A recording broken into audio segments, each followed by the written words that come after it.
सबसे पहले बात देखिए रायपुर की करते हैं, जहां पर कोरोना का कहर थमता नहीं जा रहा है। 24 घंटे में देखिए 245 नए मरीज मिले हैं। रायपुर की अगर हम बात करें तो 88, बिलासपुर में 72, दुर्ग में 49, राजनांदगांव में 18 मरीज मिले, बालोदा बाजार में 14, महासमुंद में 5 नए मरीज सामने आए हैं और आज 228 मरीज स्वस्थ होकर डिस्चार्ज होकर घर गए।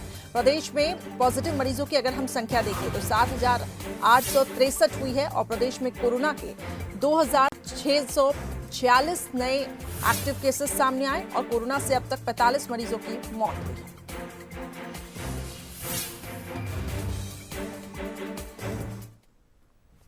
वहीं रायपुर से ही खबर, जहां राजधानी में त्योहार के लिए देखिए 2 दिन की आंशिक छूट दी गई है। 29 और 30 जुलाई को सुबह 6 बजे से 10 बजे तक आंशिक छूट रहेगी। किराना दुकानों पर त्योहारों की सामग्री बेची जा सकेगी। तो जहां कुछ सख्ती की जा रही है तो वहीं कुछ देखिए रियायतें भी दी जा रही हैं। इसी कड़ी में जो लॉकडाउन लगा हुआ है, अब क्योंकि त्योहार है तो इसके मद्देनजर ये फैसला लिया गया है कि आंशिक छूट रहेगी। 29 और 30 जुलाई को सुबह 6 बजे से 10 बजे तक आंशिक छूट रहेगी। विशेष संवाददाता मोहन तिवारी हमारे साथ इस खबर पे अधिक जानकारी के लिए जुड़ चुके हैं। मोहन, काफी सख्ती अब बढ़ती भी जा रही है क्योंकि बढ़ते कोरोना संक्रमण को देखते हुए, लेकिन अब क्योंकि त्योहार भी है तो उसके मद्देनजर कुछ रियायतें भी दी जा रही हैं। कौन कौन सी सेवा इसमें चालू रहेगी जो सुबह 6 बजे से 10 बजे तक का वक्त दिया गया है?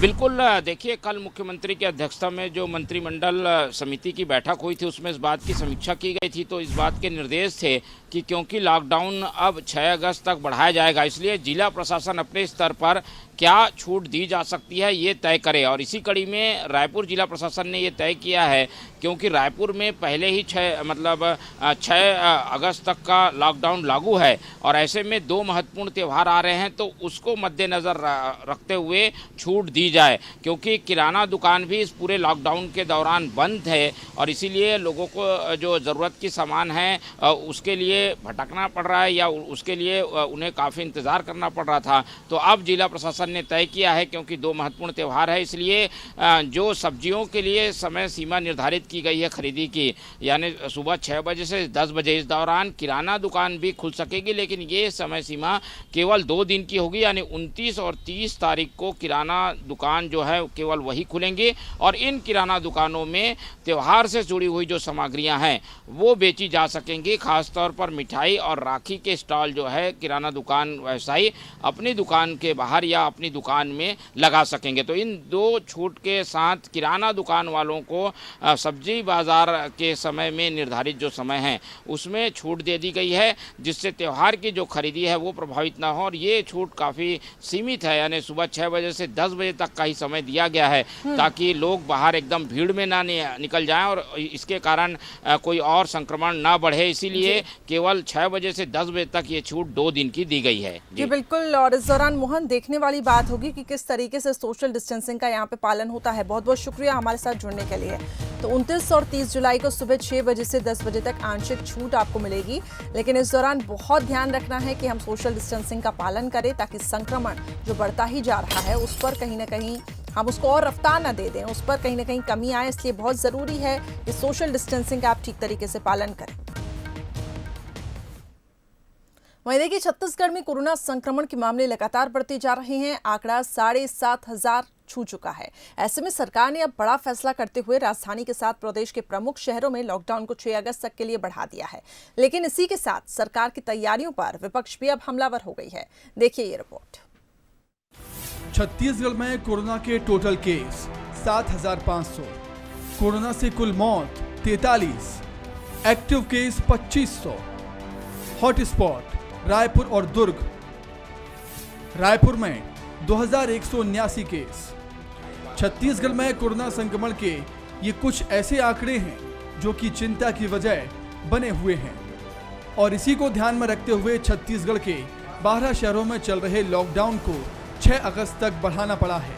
इस संबंध में सोमवार को मुख्यमंत्री भूपेश बघेल ने मंत्रियों के साथ समीक्षा बैठक की और लॉकडाउन को बढ़ाने का फैसला लिया। बलौदा बाजार, बेमेतरा, रायपुर, अंबिकापुर, मुंगेली, दंतेवाड़ा, दुर्ग, राजनांदगांव, बिलासपुर, बस्तर, बीजापुर, बालोद में लॉकडाउन 6 अगस्त तक रहेगा।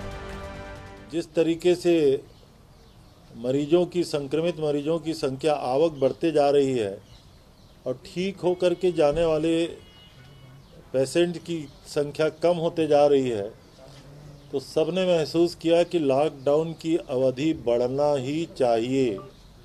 अब इसको लगातार लगभग 15 दिन का मतलब 6 तारीख तक करने के संबंध में निर्णय लिया गया और जिलाध्यक्षों को निर्देश दिया गया कि जहाँ जहाँ इस प्रकार से प्रकरण बढ़ रहे हैं वहाँ तत्काल इस प्रकार के रोकथाम की कार्यवाही करें। नंबर 1। उधर सरकार के इस फैसले को बीजेपी देर से उठाया गया कदम बता रही है। बीजेपी ने सरकार के इंतजाम पर सवाल उठाए हैं। सरकार पर राजनीति में मस्त रहने का आरोप लगाया। बहुत बुरी स्थिति रायपुर की है और सरकार को जिस गंभीरता से काम करना चाहिए उतनी गंभीरता से काम नहीं कर रही है। लॉकडाउन कोई इसका सल्यूशन नहीं है। इसके लिए अस्पतालों में बेड की व्यवस्था, प्राइवेट अस्पतालों को अलाउ करना, सैंपलिंग को बहुत ज़्यादा बढ़ाना, प्राइवेट डॉक्टरों को, नर्सेस को, इनको हायर करना और उनके लिए सुविधा देना, ये संक्रमण भी कहीं न कहीं बढ़ रहा है, तो उसका सबसे बड़ा कारण सरकार की लापरवाही है। जैसे जैसे कोरोना संक्रमण के मामले बढ़ते जा रहे हैं, वैसे वैसे संसाधनों की कमी और मरीजों की शिकायतें भी बढ़ती ही जा रही हैं। ऐसे में सरकार लॉकडाउन के कड़ाई से पालन पर जोर दे रही है। वहीं विपक्ष सरकार की खामियों को लेकर आक्रामक है। मरीजों की चिंता के बीच सियासत भी तेज है। मोहन तिवारी, बंसल न्यूज, रायपुर। तो देखिए, एक तरफ सियासत गरमाई हुई है, वहीं छत्तीसगढ़ में कोरोना संक्रमण के बढ़ते मामलों को देखते हुए लॉकडाउन 28 जुलाई से बढ़ाकर 6 अगस्त तक कर दिया गया है। इस दौरान 1 अगस्त को होने वाली बकरीद और 3 अगस्त को होने वाले रक्षाबंधन के लिए कोई छूट नहीं दी गई है। हालांकि जैसे अभी हमने आपको अपडेट दिया कि 6 बजे से 10 बजे तक दुकानें खुली रहेंगी। सीएम भूपेश बघेल की अध्यक्षता में सोमवार को कैबिनेट बैठक हुई और बैठक में फैसला लिया गया है। बैठक के बाद देखिए, कृषि मंत्री रविंद्र चौबे मीडिया के सामने आए और कहा कि संक्रमण बढ़ता जा रहा है, मरीजों की संख्या में इजाफा होता जा रहा है, जबकि ठीक होने वाले लोगों की संख्या अब कम होती जा रही है। हालांकि कृषि मंत्री ने आगे कहा कि जिला कलेक्टर अपने स्तर पर इसे बढ़ाने नहीं बढ़ाने की छूट पर फैसला कर सकते हैं।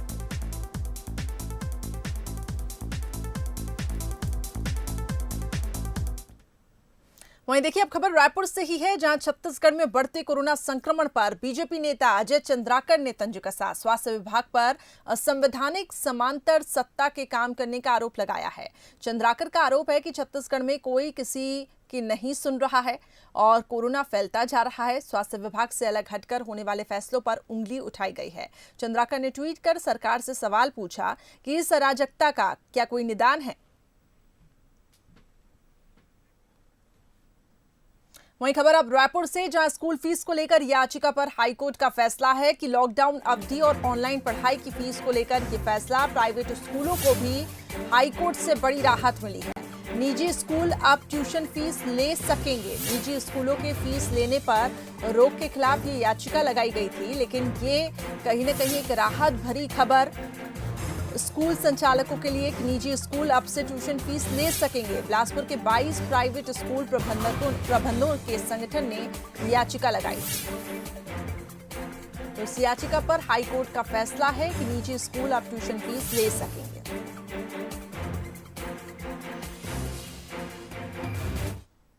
वहीं देखिए, बिलासपुर में लॉकडाउन बढ़ाने को लेकर कलेक्टर सारांश मित्तर ने स्थितियां साफ कर दी हैं। उन्होंने कहा कि जिले में स्थिति के मुताबिक लॉकडाउन बढ़ाने का फैसला लिया जाएगा। फिलहाल जिले में कोरोना की स्थिति नियंत्रण में है। हालांकि कलेक्टर सारांश ने यह स्पष्ट किया कि 31 जुलाई तक कोरोना प्रभावी रहेगा। 31 तारीख 4 बजे तक लॉकडाउन है। इसके बाद में अब डिपेंड करता है कि कोरोना के केसेस में स्पाइक कितना आता है। यदि अभी इसी परिस्थितियां रहीं, अभी कोरोना को अच्छा नियंत्रित किया हुआ है हम लोगों ने बिलासपुर ज़िले में, लोगों का सहयोग भी प्राप्त हो रहा है। तो अभी की परिस्थितियों में लॉकडाउन एक्सटेंड करने का हमारा कोई इस तरह का वो मंशा नहीं है, परंतु अभी भी 31 तारीख तक 3-4 दिन बचे हुए हैं और यदि इन 3-4 दिनों में जो हमारा नॉर्मल पैटर्न से हट के बहुत ज़्यादा स्पाइक आता है और कोरोना के केसेस में बहुत ज़्यादा संक्रमण बढ़ता है और यदि लॉकडाउन को बढ़ाने की हमारी आवश्यकता हुई तो बढ़ाया भी जा सकता है। वहीं देखिए, छत्तीसगढ़ सरकार ग्रामीण अर्थव्यवस्था को मजबूत करने में जुटी हुई है। गोधन न्याय योजना के बाद सरकार ने महिला स्व सहायता समूह को भी आत्मनिर्भर बनाने की दिशा में कदम बढ़ाया। अब रक्षाबंधन पर कांकेर की महिला स्व सहायता समूह की राखियां भाइयों की कलाइयों पर बांधेगी। देखिए रिपोर्ट।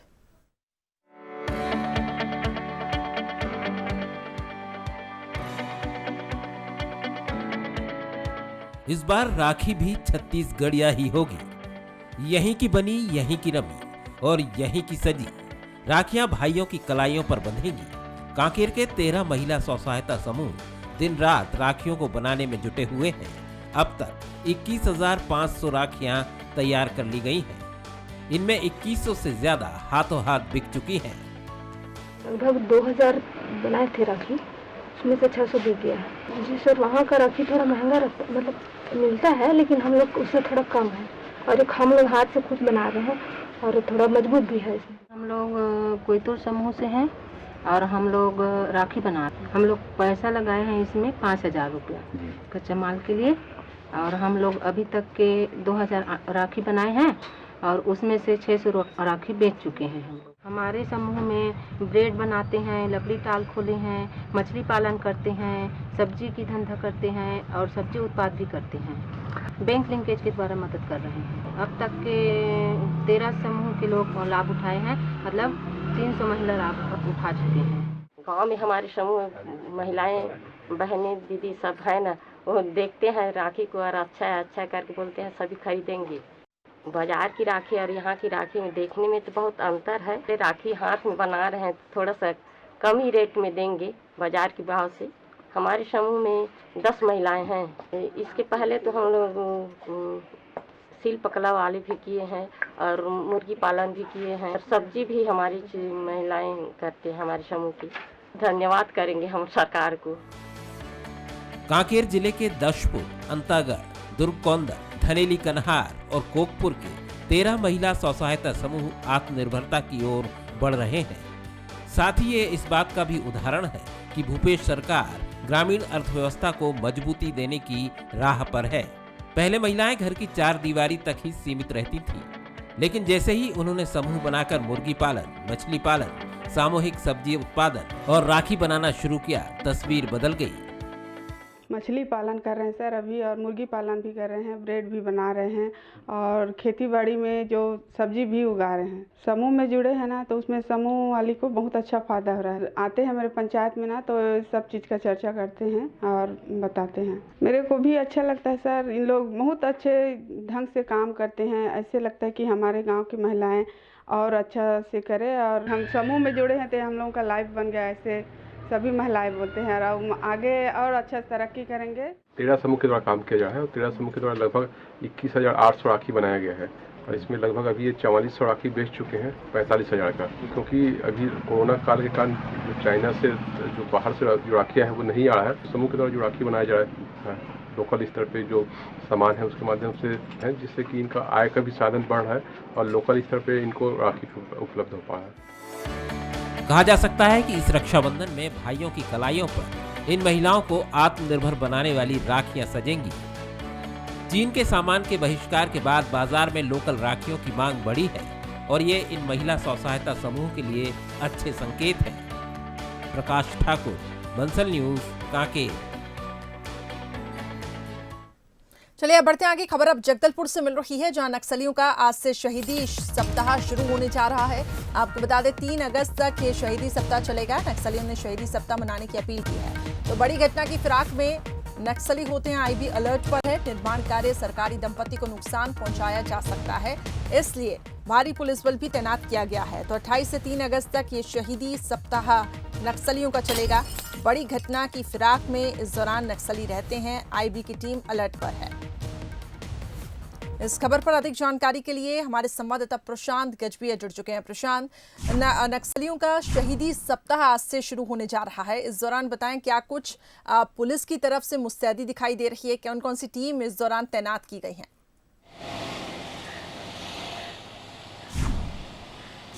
जी बिल्कुल करिश्मा, बीते 4 दशकों से नक्सली लगातार 28 जुलाई से 3 अगस्त तक शहीदी सप्ताह मनाते आ रहे हैं और इस दौरान नक्सली अपने संगठन के जो नक्सली मारे जाते हैं उन नक्सलियों को श्रद्धांजलि देते हैं और ये प्रयास रहता है उनका कि किसी बड़ी घटना को अंजाम दे ताकि ये जो सप्ताह है उसको यादगार बनाया जा सके, जिसको लेकर बस्तर पुलिस तो अलर्ट पे है ही, साथ ही साथ आईबी ने भी एक अलर्ट जारी किया है कि सरकारी संपत्ति, निर्माण कार्य, जो विकास कार्य हो रहे हैं उसको नक्सली निशाना बना सकते हैं और एक बड़ी घटना को अंजाम दे सकते हैं। क्योंकि नक्सली लंबे समय से बैकफुट पर हैं और किसी तरीके से कोई बड़ी घटना और मुठभेड़ जैसी वारदात को अंजाम नहीं दे पाए हैं नक्सली। तो सरकारी संपत्ति और जो सॉफ्ट का टारगेट है उसको निशाना बनाने की तैयारी में नक्सली जो है इस बार है। इस तरीके की आईबी का अलर्ट है, जिसको देखते हुए अंदरूनी इलाकों में जो जवान तैनात है, जो कैंप्स हैं, उन सारी जगहों पे जो है अलर्ट घोषित कर दिया गया और साथ ही साथ जवानों को मुस्तैद कर दिया गया। और जो निर्माण कार्य अंदरूनी इलाकों में चल रहे हैं, या तो उनको रोक दिया जाए या फिर उनमें सुरक्षा बढ़ा दी जाए, इस तरीके का अलर्ट जो है आईबी ने जारी किया है। साथ ही साथ अंदरूनी इलाकों में नक्सली पहले से ही बैनर पोस्टर लगाकर और सड़कों को जो है काट कर ग्रामीणों से शहीदी सप्ताह मनाने का आह्वान कर रहे हैं, ताकि किसी प्रकार से शहीदी सप्ताह के दौरान कोई जो है नक्सली वारदात को अंजाम दे सके, किसी प्रकार से कोई वाहन ना चले, कोई भी चीजें सुचारू रूप से चालू ना रहे। इस दौरान जो है नक्सली ये प्रयास करते हैं, लेकिन पुलिस अलर्ट में है। और जिस तरीके से बस्तर आईजी का भी कहना था कि अंदरूनी इलाकों में सारे जवानों को मुस्तैद कर दिया गया है और अलर्ट कर दिया गया, और जिन जिन इलाकों में नक्सलियों का जमावड़ा हो सकता है उन इलाकों में गश्त तेजी कर दी गई है। और साथ ही साथ जो इनपुट्स आ रहे हैं जहां पे नक्सली मौजूद हो सकते हैं, उन इलाकों में सर्चिंग बढ़ा दी गई है। चलिए, आप नजर बना के रखिएगा प्रशांत, हम आपसे अपडेट्स लेते रहेंगे। तो देखिए, आज से शहीदी सप्ताह नक्सली शुरुआत करने जा रहे हैं। 28 से 3 अगस्त तक ये शहीदी सप्ताह चलता है। तो ऐसे में किसी बड़ी वारदात को नक्सली अंजाम देते हैं, इसलिए पुलिस अलर्ट पर है और इसके साथ ही आईबी की टीम भी अलर्ट पर है और गश्त शुरू कर दी गई है। बहुत बहुत शुक्रिया हमारे साथ जुड़ने के लिए।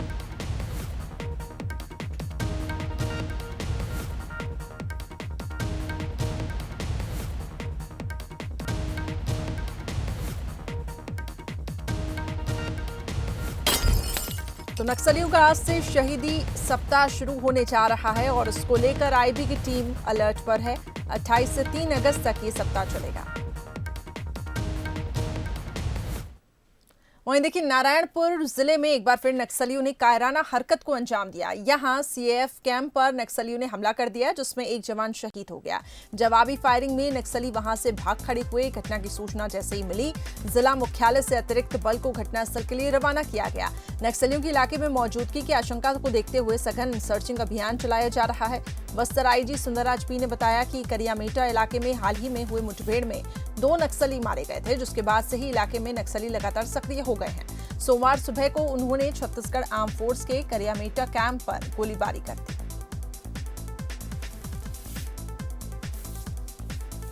नारायणपुर जिला अंतर्गत करियामेटा कैंप में टारगेटेड फायरिंग की घटना में हमारे सीएफ के एक जवान शहीद हो गए थे।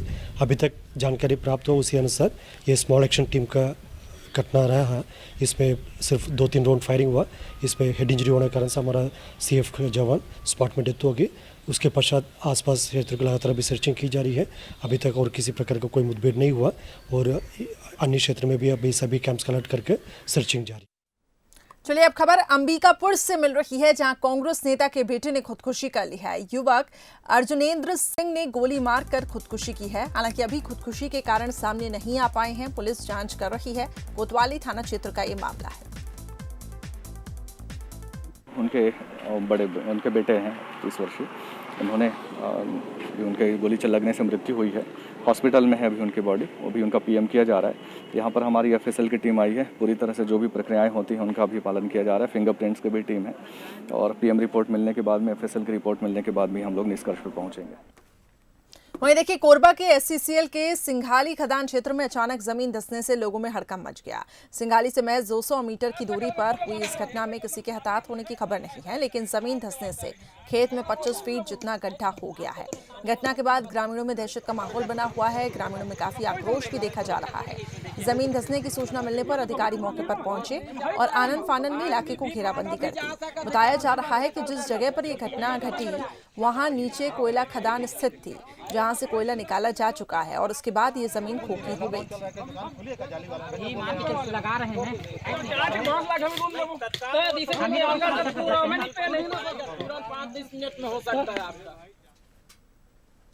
वहीं देखिए, धमतरी में हाथी की मौत के मामले में 5 साल बाद पुलिस ने कार्रवाई करते हुए 2 आरोपियों को गिरफ्तार किया। मामला मार्च 2015 का है। भंडारवाड़ी ग्राम पंचायत के चैन सिंह मरकाम नाम के किसान ने अपने खेतों को जंगली जानवरों से बचाने के लिए करंट लगाया था, जिसकी चपेट में आने से एक हाथी की मौत हो गई थी, जिसके बाद किसान और उसके बेटे ने हाथी की लाश छिपाने के लिए उसे दफना दिया था। मामले का खुलासा तब हुआ जब किसान के बेटे ने हाथी दांत के लिए दोबारा हाथी को निकाला, जिसके बाद मुखबिरों के जरिए पुलिस ने पूरे मामले की जांच की और जांच में दोषी ये ठहराए गए।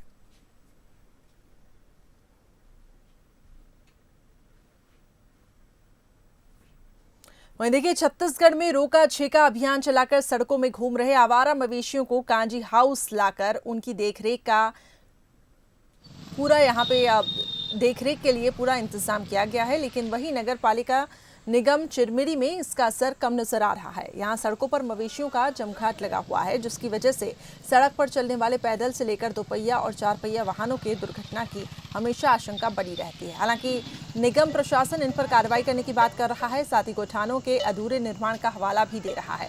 वहीं विपक्ष में बैठी बीजेपी इस योजना को करोड़ों रुपए खर्च होने के बावजूद फ्लॉप बता रही है।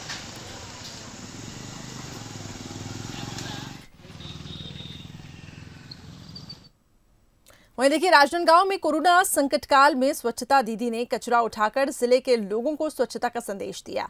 आपदा की इस घड़ी में अति संक्रमित और संवेदनशील क्षेत्र पेंड्री स्थित चिकित्सा महाविद्यालय में बने कोविड-19 अस्पताल की कचरा उठाने में लगी हुई हैं। स्वच्छता दीदियां रोज सुबह कोविड-19 अस्पताल पहुंचती हैं और डस्टबिन से कचरा कलेक्शन करती हैं। साथ ही डोर टू डोर कचरा उठाकर लोगों को स्वच्छता का संदेश देने में जुटी हुई हैं। पेंड्री स्थित SLRM सेंटर की सुपरवाइजर रीभा यादव का कहना है कि संकट की इस घड़ी में विदेश और समाज को अपनी ओर सर्वोत्तम सेवा देने का प्रयास कर रही है।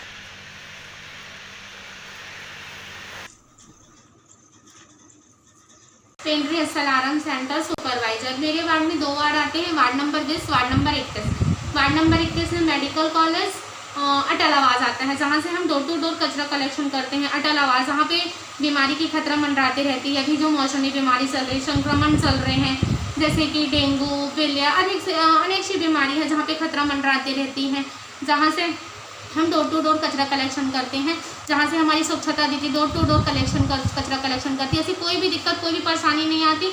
हमको निगम मिशन सिटी क्लीनिंग से हमें हर प्रकार की सुविधा मिली। कोविड-19 हॉस्पिटल, जहाँ से हमारी स्वच्छता दीदी डोर टू डोर कचरा कलेक्शन करती है। वहीं देखिए, बेमित्रा में पेट्रोल पंप पर बड़ा हादसा टला है। पेट्रोल डालते समय बाइक में आग लग गई। कर्मचारियों की सूझबूझ से आग पर काबू पा लिया गया। हालांकि आग लगने से पेट्रोल पंप पर मची अफरा तफरी का माहौल भी देखने को मिला। नवागढ़ के रिहायशी इलाके में ये पेट्रोल पंप है। हालांकि पूरा घटनाक्रम CCTV में कैद हो गया।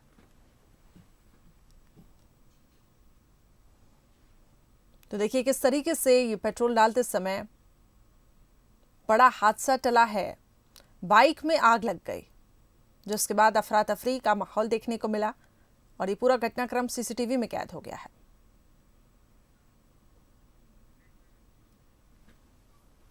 वहीं देखिए, खबर अब कवर्धा से मिल रही है, जहां किराना दुकान में भीषण आग लगी है। लाखों का सामान जलकर खाक हो गया है। शॉर्ट सर्किट की वजह से ये आग लगी है। रबेली गांव की किराना दुकान है ये। पिपरिया थाना के रबेली गांव की घटना है। ये तस्वीरें आपको दिखा रही हैं किराने दुकान में जहां आग लगी है। हालांकि अभी जो प्राथमिक तौर पे बताया जा रहा है कि शॉर्ट सर्किट के चलते ये आग लगी है। पिपरिया थाना के रबेली गांव की घटना है। संतोष हमारे साथ संवाददाता अधिक जानकारी के लिए जुड़ चुके हैं। संतोष, कैसे हालात वहां पे बने हुए हैं? क्या आग पर काबू पा लिया गया है? देखिए करिश्मा, अभी तक के आग पर काबू नहीं पाया गया है। जो किराने दुकान था, 2 मंजिला दुकान था, वहां पर रखे वो सारे सामान जो जलकर खाक हो गया है। जो अग्निशमन है उसको फोन के लगभग 3 घंटे से ज्यादा हो गया था, लेकिन उसके बावजूद वहां पर अग्निशमन नहीं पहुंच पाई थी। तो ये एक तरह समझा जा सकता है कि लाखों रुपया का जो सामान था वो जलकर खाक हो गया है। जी बिल्कुल। और किस वजह से आखिर ये आग लगी, इसके बारे में क्या कुछ पता चल पाया? देखिए, अभी आग लगने के कारण स्पष्ट नहीं हो पाया है, लेकिन जो स्थानीय लोग हैं उनसे जो जानकारी मिली है वो शॉर्ट सर्किट की वजह से हो सकता है। ये लगभग सुबह 4 बजे जो आग लगी है ऐसा बताया जा रहा है। चलिए, आप नजर बनाए रखिएगा मौके पर। हम आपसे अपडेट्स लेते रहेंगे। बहुत बहुत शुक्रिया हमारे साथ जुड़ने के लिए।